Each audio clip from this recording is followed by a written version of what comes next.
সালামু আলাইকুম। ইপসন প্রিন্টারে কালি রিফিল করার সময় আমরা বেশ কয়েকটি ভুল করে থাকি। যেমন ব্ল্যাক কালার আমি ঢোকানোর সময় ব্ল্যাকও ওপেন করে রাখি, আবার সায়ান একই সাথে ওপেন করি। তো যদি সম্ভব হইতো পাশাপাশি যদি বোতল আসতো তাহলে আমরা কারণ আমরা বাঙালি, তো আমরা একদম পাশাপাশি চারোটাই লাগিয়ে দিতাম।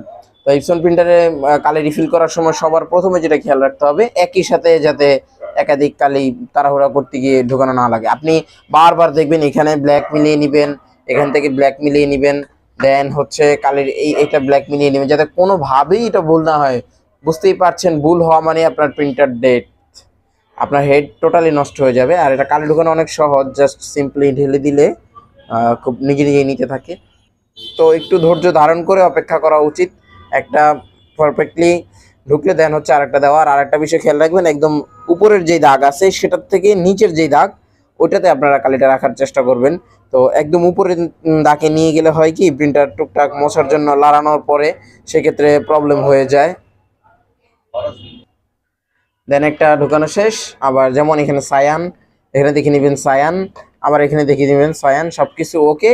দেন আপনি এটাকে খুলবেন, তারপরে দিবেন। খেয়াল রাখবেন যাতে কোনোটার কালি কোনোটাতে কোনোভাবেই ঢুকে না যায়।